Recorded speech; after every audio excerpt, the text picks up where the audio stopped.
Hello everyone, and welcome to today's webinar, Harnessing the Power of Employee Engagement Through Real-Time Metrics, presented by CanadianManufacturing.com and INDUSTRIOS Software. My name is David Kennedy, and I'm Associate Editor with CanadianManufacturing.com, and will serve as your moderator for today. Before we get started, a couple of housekeeping notes. During the webinar, you will be on mute, but we would like to hear from you. Please submit your questions for today's speakers on your GoToWebinar control panel. If the questions are of a general nature, we will address them at the end of the presentations. Otherwise, the presenters will get in touch with you after the event. You are also invited to download the supporting documents on your GoToWebinar control panel. We will also be running a poll question at the end and would appreciate everyone's participation. And now, I would like to introduce our two speakers for today's webinar. Jenice Rideout is Principal Consultant of HR Navigation Incorporated. Jenice has held progressive HR roles with some of the Fortune 500's most successful organizations. Her insight goes beyond the traditional HR function, encompassing a total business approach. Her true passion is helping small to mid-sized business leaders who are progressively minded create the roadmap and execute strategy. She has spearheaded organization-wide growth and development programs, risk analyses, due diligence, M&A, and culture transformation. Jacques Decarie is Vice President of Sales and Marketing with INDUSTRIOS Software Incorporated in Oakville, Ontario. Jacques has more than 20 years' experience successfully selling financial and ERP software systems and over 10 years leading sales teams at the senior executive level. In the last few years, Jacques has developed a passion for fostering employee engagement, specifically through the use of technology. INDUSTRIOS uses technology and business process improvements to help small and medium-sized manufacturing firms optimize their investment in inventory, improve customer satisfaction, increase RONA, and improve profitability. And now, I would like to hand off to Jenice to start today's presentations. Jenice? Thank you. Welcome to everyone again, and thank you so much for taking the time out of your, what I am sure is a very busy schedule, to learn more about how employee engagement can increase the power and your productivity of your organization. Again, should you have any questions along the way, please post them. So what creates an engaged workforce? I break it into 4 key factors. The first being organizational behaviors, often referred to as culture, trust, communication, alignment, and environment. Trust, do what you say and walk the talk. Trust employees to do their job. Communication, give honest communication and feedback to your staff. Listening to employees and seeking their feedback, and basically keeping employees in the loop of changing initiatives. The alignment between things and people. When we talk things, I'm referring to things such as vision, mission, values. In a lot of organizations I have dealt with, sometimes they're just words on the wall. Making sure that that they are connected to the value and the vision of the company. It's a human nature to want to achieve. So being clear on those initiatives are critical. When I refer to between people, it's creativity and synergies. You know, when creativity and synergies are fostered in environments that place value on not just teamwork, but they steer away from unhealthy competition. Those are the things that you've got to be aware of when you're looking at alignment. Are your teams truly aligned? Are they supporting each other in the background? So organizational behaviors are critical to employee engagement.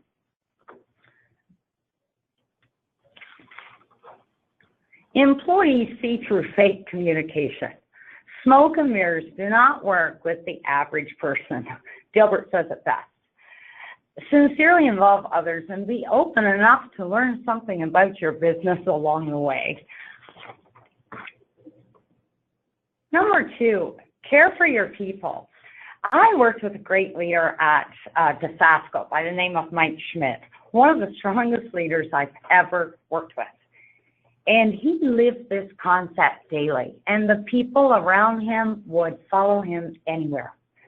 We called it the three-legged stool. Take care of people personally.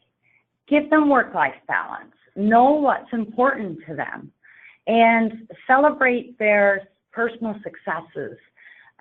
Be there to offer support when they're dealing with personal challenges. I don't think there is one set policy that can, you've got to know when to steer away from a written rule and pay attention to the special circumstances that surround your people. Professionally, when you take care of people professionally, it has an impact on them. A lot of leaders that I have coached in my 25 years struggle with the coaching part of helping their people develop professionally. They see a limit within their organization. Oh, there's no opportunity for them to get to this director level here. I have a rule. You don't develop them for your organization. You develop them for themselves. And if they leave you for a better opportunity, there's nothing wrong with that. You have helped someone achieve, and I guarantee you, when you need them down the road, they're there for you. The third one is financially. Pay a fair wage.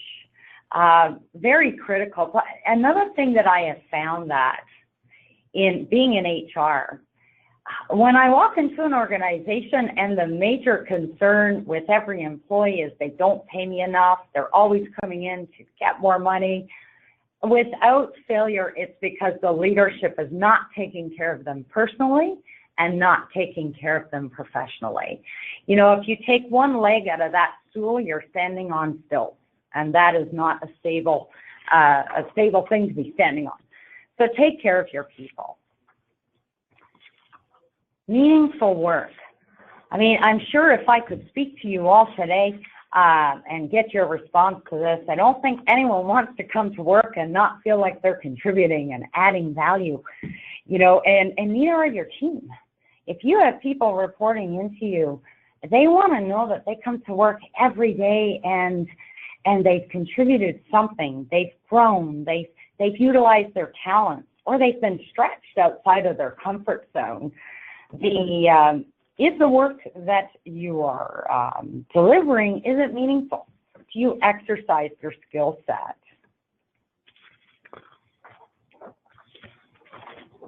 Respect. Lastly, but probably one of the most important things in this slide presentation, treat people well. Treat them with civility, showing appreciation for their contributions. There are so many ways, obviously, to show respect and civility, and this needs a little explanation. However, it is proven some key ways to show respect are through things like being respectful of your team's workload, showing them that you're prepared when you come to their meetings, you're showing up on time, you actually say good morning to people when you see them, you smile in the hallways. Those things show respect, and for me, I don't care about titles.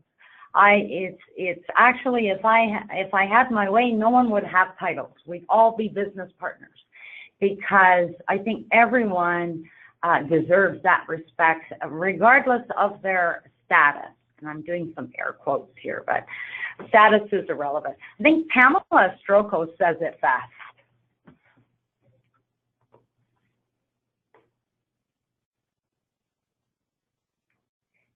Being close to recruitment in my career, and I have developed some solid recruiting models and retention models. So my experience is vast in this area.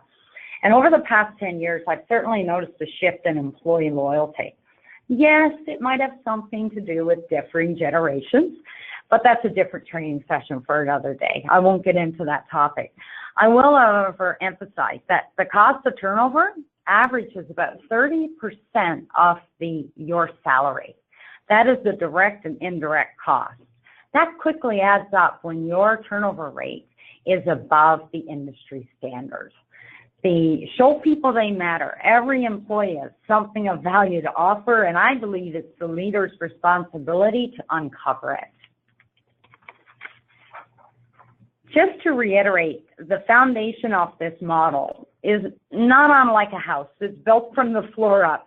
Everything starts with the org behaviors, which is ultimately set and modeled by the leaders of the company. Without it, you have no roof, you have no walls, you sink. And if you would like a copy of this model, please just let us know in the question panel.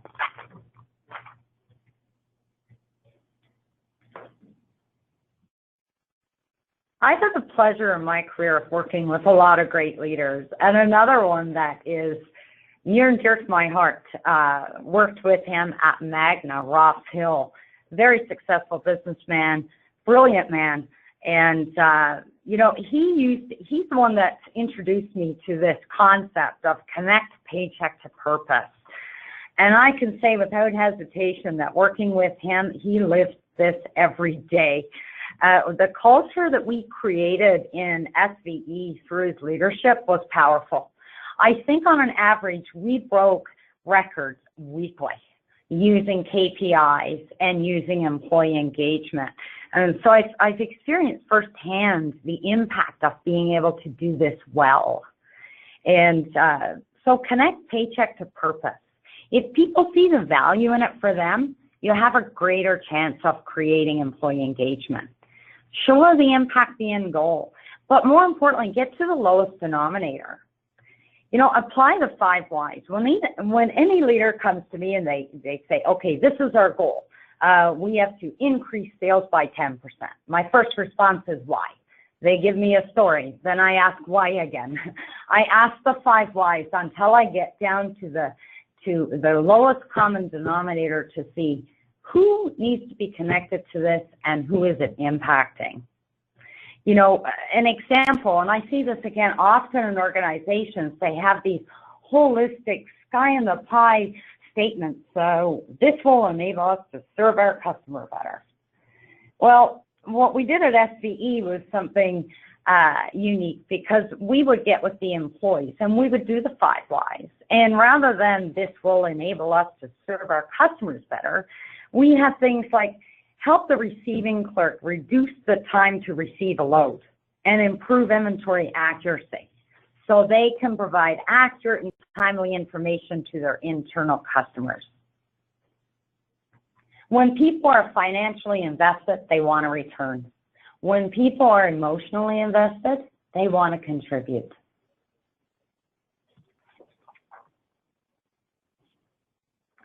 In 2001, Douglas Conant was brought in from Nabisco to be the Chief Executive Officer at Campbell's Soup. Campbell's sales for its largest product line, condensed soups, had declined so rapidly, the company was rumored to be near being taken over by one of the food industry's best performers and their competitor. Doug brought in a polling and research firm, Gallup, and upon completing the study, they found that the environment was so toxic, he said it was among the worst scores he personally had ever seen in 20 years of running polls. That's pretty significant, given it's Campbell's Soup. I mean, I'm sure all of us have had Campbell's Soup. Through the employee engagement survey, they found that 62% of the employees were not actively engaged. And I believe it was over 12% that were actively disengaged. They were literally around the water cooler, creating a poison atmosphere, searching for work elsewhere, and driving productivity down. The first promise Doug made was respect. The proof is in the soup. Today, 68% with new polling are actively engaged, and just 3% are actively disengaged. It's a dramatic shift in performance. The numbers speak for themselves, but the total return on Campbell stock is more than 30% over the same period, during which the Standard and Poor 500 index had lost more than 10%.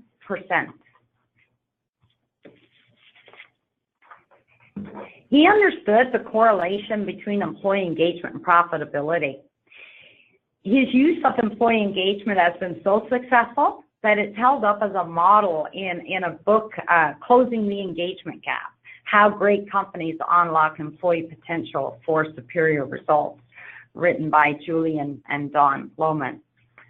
For more information on this, and I won't go through all of this, but you can read it, you can see it yourself, but if you do want more information, certainly let me know, and I can send you the link to the Forbes website. But I will say one thing on this before I move on to my next slide. When he went to New Jersey to look at their location, he said he was shocked. It looked like a prison. It was surrounded by barbed wire. The first thing he did was remove the fence because it sends a signal that we don't trust people. His other commitment was, I don't expect you to be loyal to us. We as leadership need to show our dedication and prove to you that we deserve your respect. And the number one criteria their leaders are measured on today is their ability to inspire trust. How many companies have you worked with where that's their number one criteria? Usually it's tied to profitability, it's tied to other things. But he truly understood that if I take care of my people, they'll take care of everything else.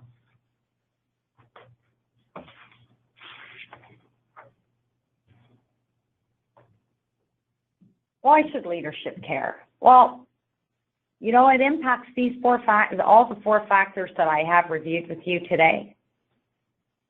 It improves productivity, retention, creativity. And this is a big one because I think employers today underestimate the value of creativity in moving their business forward. But you cannot expect employees to be creative in an environment where the engagement level is low. Reduce absenteeism, reduce healthcare costs. This is my version of, I guess, the Letterman top 10. Employees need to be and feel involved. They need their talents to be applied, their contributions to be recognized, to feel and be trusted, kept in the loop, developed and trained. Be and feel compensated fairly. They need the tools and training to do their job well. They need to get honest feedback in a timely manner, and they need to have fun and enjoy where they work. I'm sure there are many others, but I will say, if you notice, compensation didn't even make the top 5.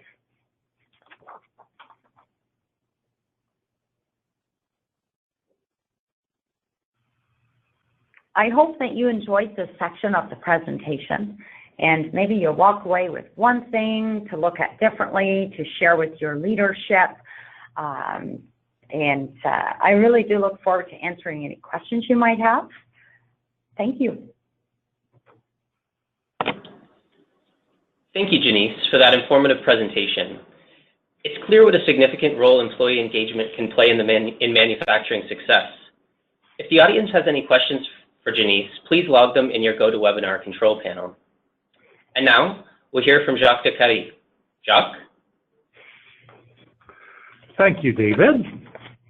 And thank you, Jenice, for that great overview. I thought the Campbell's soup example, in my mind, illustrates very well the impact that engaged employees can have on the success of a company. I also think you've addressed how to create an engaged workforce environment in your discussion about trust, communication, and alignment. And in the end, I think all of this paints a picture that employee engagement is not just a measure, it's a mindset. Managers and companies, by their actions and their approach, foster employee engagement. And so in the next few minutes, what we'll do is we'll explore 3 other areas where employee engagement had exceptional impact on company results. And after that, we'll follow that up with a little bit of a discussion about how you could put this into practice. Okay, so who hasn't heard of International Harvester? And of course, I realize when I'm showing and bringing this up, I'm probably showing my age.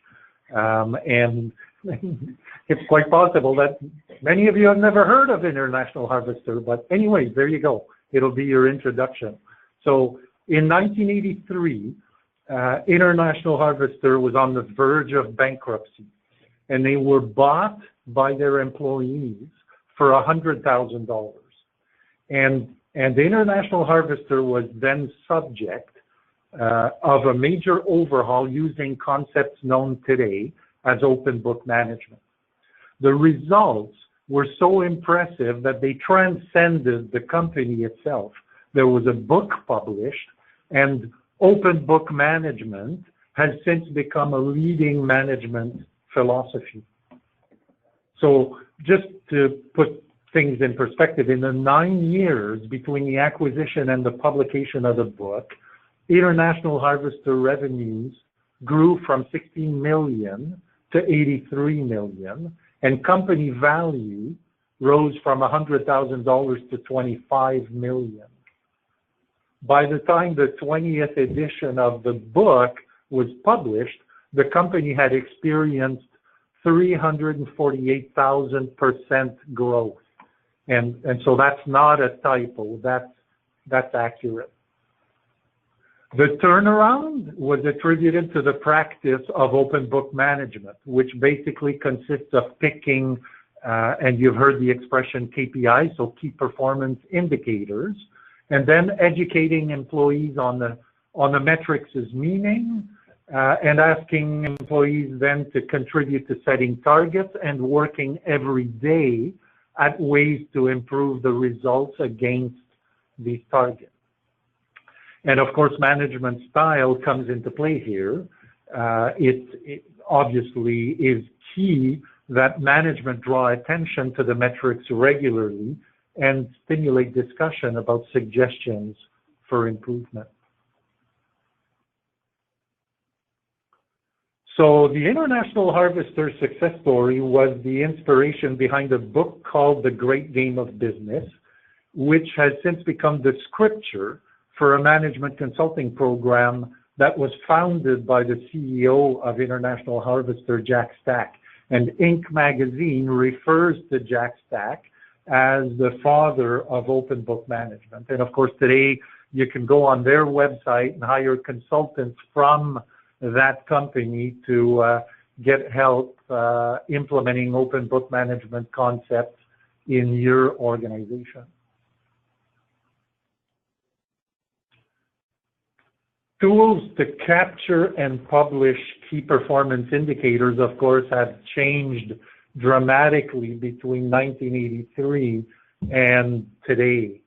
And just to illustrate this, there was a study published in 2012 conducted by MESA, the Manufacturing Enterprise Solutions Association, and it was based on a survey of 300 manufacturing firms.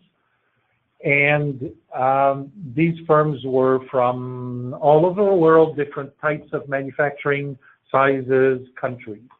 And what the study did is it focused on identifying the most successful of those 300 businesses. So there were 75 of them that were labeled business movers. And basically the study went on to identify the technologies and the business practices that these business movers applied on a regular basis. Not surprisingly, business movers applied concepts of open book management, publishing KPIs, and engaging employees by soliciting input from them and using these techniques to drive improvement in the key areas that lead them to success. So there is value in data for employee engagement. But it's important to be selective. With big data today, we literally capture everything. And just to illustrate this is completely unrelated to manufacturing, but it made me laugh when I came across this website called cybersquirrel.com. And this website publishes the number of cyber attacks on the North American hydro grid caused by wildlife and led by squirrels. So I'm sure this is useful to a whole bunch of people in that area. It's just to illustrate how, with today's technology, we measure everything. So again, it's for manufacturers just as important to making sure that you pick key performance indicators that are illustrative of your and determining of your success. So there are 3 steps that I'm going to discuss in rolling this out inside an organization. First of all, you have to select, as I just referred to. So proper selection. How do you do that? Well, you use your enterprise resource planning system or your ERP system, like INDUSTRIOS ERP, which help you capture, and again, the INDUSTRIOS is no different from any other system out there in the market. You capture more than you can consume. So be selective. Pick metrics that are truly important to your success. The selection of these metrics should involve discussion with your staff. The last thing you want to do is spring a measurement system on your people without at least discussing it with them previously. You want to make sure you avoid making people feel like unwilling victims of ruthless corporate observation. This process may involve education, and when I say this, I'm not referring to MBA level education. I'm, just basic concepts about making use of inventory, limiting overtime, turning cash over, basic business concepts that should be expected to be understood by staff at all levels inside an organization. Then, once you've done that, it's important to make sure that the floor and the board are aligned. So, for example, if your floor understands the notion of capacity utilization, let's agree to measure and publish that rather than another metric that the board of directors might prefer, like RONA, or return on net assets. And for the purists out there, I completely understand that capacity utilization and RONA are not the same. But generally speaking, we can accept that RONA and capacity utilization will move in the same direction. So the point here is, when we talk about alignment, let's make sure that the language that the floor uses is the same language that the board uses, and vice versa. So that's the first step, is select. After selection, it's time to measure. So use your ERP system to capture data and make sure that the business processes and procedures in place facilitate regular, timely capture without imposing undue discipline. So if it takes too long to enter time to a job, people will find every excuse not to do it. And here again, if they don't understand or buy into the notion of why you're capturing this information, you'll have one set of results. If people understand these notions, then the reliability and timeliness of your information will benefit. Of course, manufacturers have been publishing data to floor employees for years, not in real time, but key data. So, and I'm sure you're probably, because most of our audience today is a manufacturing audience, you'd be familiar with the early instances of data sharing involved a whiteboard with pin charts extracted from Excel, generally produced weekly or monthly. With today's technology, of course, what you're enabled to do is put large screen monitors displayed throughout your plant that can publish many KPIs against target in real time in slideshow mode. This is what winning organizations do. Now, of course, and I referred to this, and I'm probably repeating myself, but publishing is just one aspect. but just running a slideshow and ignoring it will not drive desired results. The real key is consistently bringing people's attention to the published results and obtaining feedback. What kind of feedback? When your results are off target, design corrective action. And this could take many forms. It could include flow improvement. It could include training. It could include procedure improvements. And, once again, for maximum engagement, include your staff in the design of the solution, the implementation of the solution, and then deploy and repeat.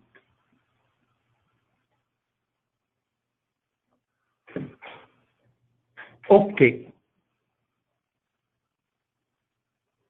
So in the next few slides, what I'd like to do is present some KPIs that we've seen published at Industrials customers. These are examples only. So the data is, again, they're examples only. And the purpose of this is to present them to you and discuss the benefits that could be derived if you engaged your staff by publishing these kind of KPIs on your floor. Okay, so the slides I'm going to present cover the areas of purchasing and HR, but they could easily have extended to sales, customer service, production, quality, etc.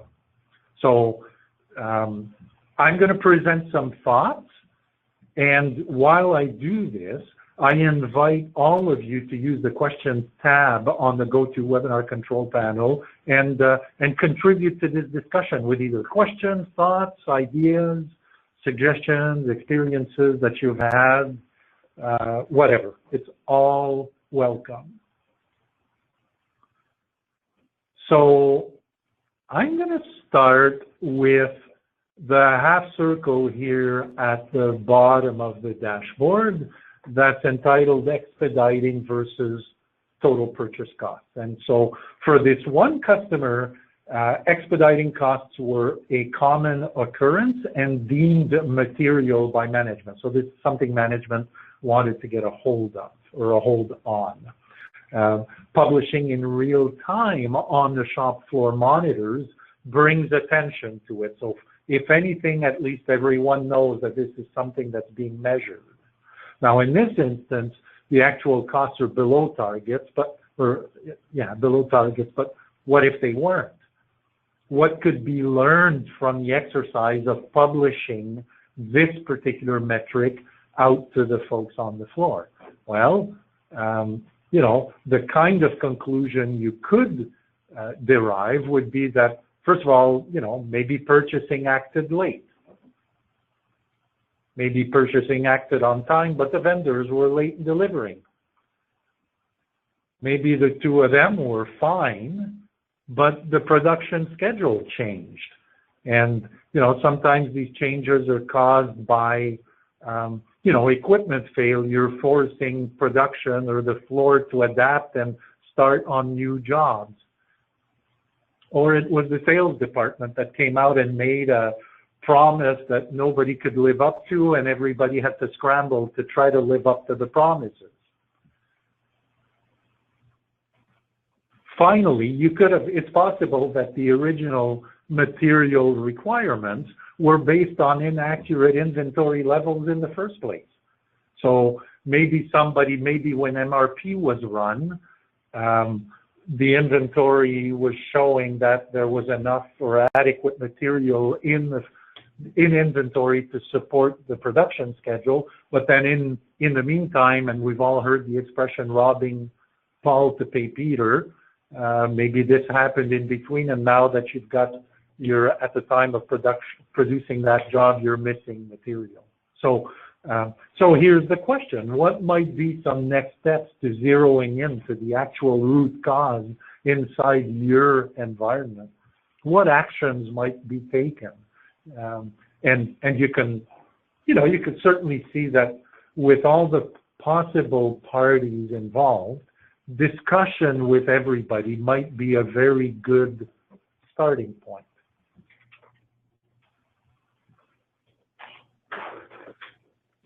So another metric that is often published is late receipts by vendors. So this is it's related. Again, at first glance, you might think that the vendor was slow, purchasing action wasn't taken on time. Could it be that the system setup didn't reflect realistic assumptions with respect to the constraints that the particular vendor has? So if the vendor needs 10-day lead time and we've got them in at 7, then obviously it doesn't matter what computer system you're using, MRP is going to deliver results that are going to throw you curveballs. You could also have issues with trucking companies. Is it, maybe the trucker was late, but maybe they were on time, but your shipping employees are receiving dock closed 15 minutes early. So, again, this is all to illustrate that in any one particular condition, it involves quite a number of different facets inside of your organization, a bunch of different people. Some of these could be employed by the company, some of these could be business partners, and discussion and engagement is key. So I want to make a few comments about this display. So it was prepared with the Industrios Plant Gauge Manufacturing Intelligence Dashboard. And so a couple of things. Plant Gauge has multiple display types. One is that it's got its own metric boxes, or it can take advantage of, as you can see down here, it could take advantage of a common business intelligence tool, like in this case, the Microsoft tool.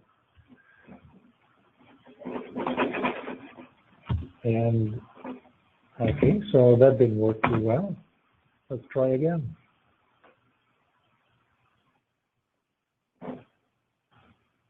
So we have multiple display types. So one of the things I wanted to illustrate is that the boxes can use colors and illustrations. So in this case, you can see the late purchase orders are in red with an ambulance icon. So that's kind of a sign that this needs attention. Plant gauge dashboards can be published in two ways. One of them is the theater mode, which is the mechanism that's used to publish on the shop floor, or it can be used to display in desktop mode. If the desktop mode is used, the desktop graphs are actionable, meaning that clicking on the box will take the user to a supporting document screen where action can be taken. So for example, the gauge displaying lines to expedite would lead to a supporting screen listing these items and allowing action. So then you'd be in a position to determine, and with, again, what you want to do is engage your staff, but, can we rob Paul to pay Peter? Should we get sales to call the customer and see if a further delivery date would be acceptable? What about overtime? Could that solve our problem? So again, discussion with your employees is key. So let's now look at some HR-related KPIs, and again, same idea here. So I'm going to log some comments and invite all of you to use the question panel to comment, question, share experiences. So the half circle at the top of this dashboard on the right-hand side, entitled Direct versus Indirect, is a metric that would be useful in many shops. In this instance, so direct labor is any time recorded against the job, and indirect labor is any time not recorded against the job. And of course, the results that are displayed here would be material for concern in any organization. So what kind of conclusions could you draw from discussions with your employees? Some people might say, well, the shop's not busy enough. Others might say, well, employees aren't logging time against jobs. We're busy, fine. We're always busy. We're just not logging the time. That could happen because your terminals to log the time are too far. Or the employees don't like being monitored. Or they don't understand the importance of the metric, so they skip the step altogether. Or sometimes they have to make a decision. They're told that the job's got to get out of the shop really quickly, but they're also told that they have to record their time, and they make an executive decision not to record their time. So many of these could be happening. It could actually be a combination of all of this. So it's key to engage people in the discussions and zero in on what's happening. And if there's corrective action, if there's training that's required, you can do that. You know, it could be an upgrade to the network or the Wi-Fi system that you're using to record the transaction. It could be that the servers that are handling floor requirements require an upgrade. Sometimes, you know, some people maybe require an attitude adjustment. So these are all possibilities. The only way you can get to the bottom of things is by having discussions. So, okay, so this is, it brings us to the end of the scripted part of my presentation. I hope you found this valuable. What I'd like to do at this point is, as David mentioned earlier, there's a poll that I'd like to launch. And so basically the poll question is your company currently publishing metrics in real time to the shop floor or interested in doing so? So I'm launching this poll right now. This is a multiple choice a multiple choice poll question. So, but it's one answer. So please answer yes, no, plan to in the next 6 months, or interested in looking into it, or have zero interest. So, so again, I'll repeat the question. Is your company currently purchasing or publishing metrics in real time to the shop floor or interested in doing so? And you've got the answers in front of you, and I'm seeing the answers kind of slow down. So I'm going to close this poll in 3, 2, 1, and so I'm closing the poll. All right. So I thank you all for your participation in the poll and for your attention. And at this point, I'll turn things over to you, David. Thanks, Jacques. That was a terrific look at the role of technology in employment engagement. We now have a few minutes left for questions. So if you have questions for Jenice or Jacques, please use your webinar control panel to log them. If we don't have time to get to all the questions, please be assured the presenters will follow up after the event. I'm just going to dive right in with the first question for Jenice. Can you speak more to what considerations might be at play with change initiatives? Oh, good question. Thanks. Well, I think I do a lot of training and change, so I can ramble on this question, so I'll watch my time. You know, you're dealing with human nature when you're dealing with change. And the first thing I tell leaders when they are struggling with their people and adapting to change is, are you talking to your people? Are you understanding what their fears are? You know, there's this fabulous list online, and Google is our friend, so you can Google it. But there's this list of 10 fears that most employees have at work with change. And it's common human nature to fear change. So the first thing is for leaders to engage employees and actually share with employees what they fear about the change initiative and seek to understand what their concerns are. What I find happens a lot when people come in to roll out these great change initiatives, you get the leader up at the front with this fabulous presentation, and you know, all the employees in a room sitting quietly, and the first thing they open up with is, you know, we got to change this because, well, it sucks. and it's not working. And I would flip that on its head. I would recommend that leaders stand up and say, you know, a lot of what we do today is good, and it kind of sucks that we got to switch gears. So I want to understand what's great about what we're doing today, because we don't want to throw it all away. We want to enhance it. So I don't like the word change, to be honest. I like it. It's more about enhancing what's already there, because it's gotten you so far. So you've had success with it. You know, when you look at the population, over 80% of the general population struggle with change. 15% of the people absolutely get sick, physically sick, when they are dealing and faced with change.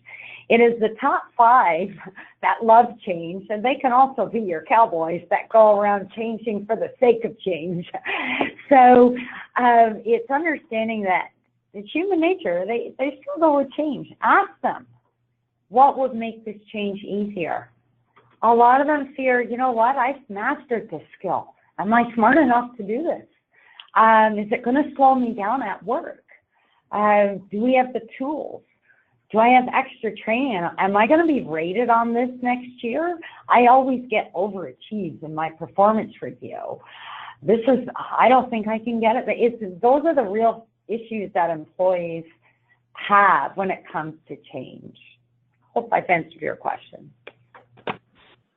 Thanks, Jenice. The next question is for Jacques. Are there KPIs that are best not to publish? Ooh, the million-dollar question. So I would say yes. In certain environments, I think the first thing that comes to mind for me is, you know, questions about, especially in a private company, anything having to do with profitability or gross margins. Well, gross margins maybe not, but definitely profitability. You know, you want to stay away from. You should be able to manage and stimulate enhancements at a more granular level than the profitability level, to kind of tie in with your comments about enhancements, Jenice. Now, the other one that I've come across that I know is controversial is publishing employee clocking in late and clocking out early. You know, at first glance, most people see this as an invasion of privacy, kind of like the cell phone discussion. But at the same time, you know, a healthy discussion about the topics and what kind of situation you could end up with if you don't monitor this situation, it could rapidly deteriorate into situations that are unfavorable for the company as a whole and affect its competitiveness. So those are the two that come to mind. So high-level profitability stats and anything having to do with direct employee, you know, attendance, I guess, are controversial. Thanks, Jacques. We just have time for one more question here, and if you could keep the answer brief, Jenice. How do we measure the ability to inspire success? Could you provide some examples? I think it's a really good question. How do you measure the ability to inspire success? I think honestly, you know, they have tools out there today for employee engagement and employee surveys. So if you're referring to measuring, do you have some hard data? But for me, I think I look at things like turnover. I look at things like absenteeism from a KPI perspective. If you've got high absenteeism and high turnover, that's an indicator. I also look at the creativity measures. There are some good creativity measures out there for organizations, but organizations don't see creativity as a tangible, measurable. But if you've got good creativity in your organization, you can only get that if you're inspired. So I will leave it at that. Thanks, Jenice. And now, just to conclude, I would like to thank everyone for taking the time to attend today's live webinar. I would also like to thank our speakers, Jenice and Jacques, for great presentations. A reminder that this session is being recorded, and everyone who registered will get an email with a link to the on-demand version. Before exiting the webinar, could you please take a few seconds to complete our survey? This will allow us to plan future polls, meeting topics, and formats you find most useful. Thanks, everyone, and have a great day.